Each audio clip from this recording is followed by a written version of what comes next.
링모지. 네, 안녕하세요 여러분. 링모지의 MC 링크사업 선생님 정경현입니다. 네, 오늘 12번째 시간입니다. 오늘도 링크사업단에 관한 모든 것을 쉽고 빠르게 알려드릴 테니까요, 저와 함께 오늘 하루도 같이 하시기 바라겠습니다. 오늘은 무수히 많은 실패를 겪은 학생과 기업, 대학들이 어떻게 성공할 수 있었는지 그 비법을 알려드리고자 합니다. 지금부터 함께 보시죠.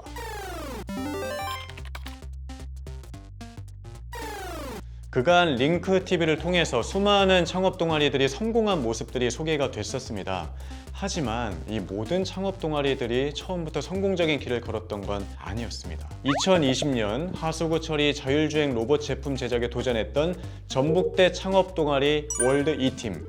하지만 시제품 제작은 좀처럼 쉽지가 않았고, 또 거기다 완성도 또한 아쉬운 부분이 많아서 결국 팀이 해체되기까지 이르렀는데요. 그리고 시간이 흘러 2021년 시제품을 완성하고 싶던 팀원의 열망이 동아리를 재결성하게 했고, 시의적절하게 전북대 링크플러스 사업단의 2021년 제도전 창업 동아리 제도약 학생 창업기업 모집이라는 공고가 뜬 것입니다. 수많은 창업 동아리와 또 폐업한 학생 창업기업이 몰렸고, 그 중에서 창업가적 자질, 그리고 아이디어의 우수성과 실현 가능성, 지원 예산의 활용 계획 등을 검토해서 월드 E팀이 제도전의 기회를 받게 됐습니다. 그래서 시제품 제작비, 또 창업교육, 전문가 멘토링까지 받은 월드 E팀은 과거에 실패로 남겨져 있던 이 하수구 처리 자율주행 로봇을 제품화하는 데 성공했는데요.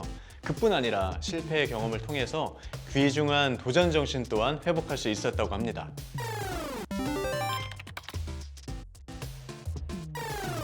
이 실패는 자신의 실수로 인해서 일어나기도 하지만 외부적인 요인으로 인해 생기기도 하죠.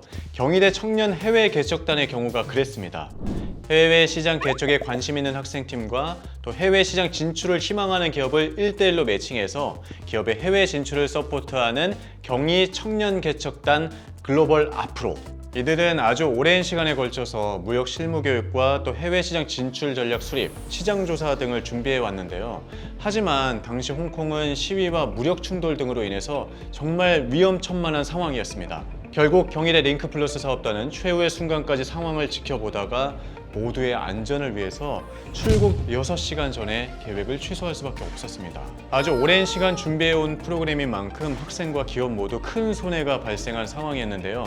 이에 경희대 링크플러스 사업단은 이 행사에 사활을 건 기업의 손해를 최소화하기 위해서 대안을 찾아 발빠르게 움직였습니다. 먼저 새벽에 전시 참가 기업의 제품을 퀵으로 받고 전시회 진행 물품을 빠르게 준비해서 링크플러스 사업단 담당 직원이 직접 홍콩으로 출장을 가서 성공적으로 기업 전시를 진행한 건데요. 또 학생들의 노력과 준비 과정을 헛되이 하지 않고자 2달 뒤에는 대만 해외 개척 프로그램을 진행하고 학생들의 활동도 적극 지원했습니다. 이에 학생과 기업의 높은 신뢰도를 얻어서 지자체 및 공공기관에서 다수의 제의가 폭발하기 시작했습니다. 그래서 CES 2020 서울관 운영 참가, 또 2022 서울관 정식 참여기관 진행까지 더 많은 학생과 기업을 위한 자리가 마련됐다고 하는데요. 매우 어려운 여건 속에서도 학교의 이익보다는 학생과 기업의 안전을 최우선으로 생각한 덕분에 경희대는 더 큰 성과를 거둘 수 있었습니다.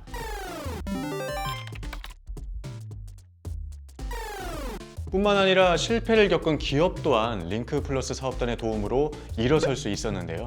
폐 페트병을 이용해서 업사이클링 모자를 만드는 주식회사 도담 스튜디오, 과거 위클링클과 링모지에도 소개가 됐었죠. 이 도담 스튜디오의 기술적 문제 해결과 창업을 지원했던 주식회사 주신 글로벌 테크는 폐 페트병 수거 장치를 개발하는 기업으로 2020년부터 제주대 링크플러스 사업단과 함께 협업을 이어오고 있는데요. 그런데 올해 상반기부터 제품 구입 문의가 늘어나면서 제품의 활용성 향상을 위한 기능 해결이 어렵게 된 겁니다.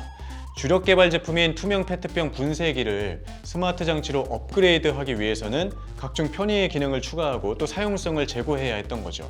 또 제품 특성상 380V 삼상 전원만 사용 가능하도록 설계가 되어 있었는데 이를 220V 일반 전원도 사용할 수 있도록 개선해야 했습니다.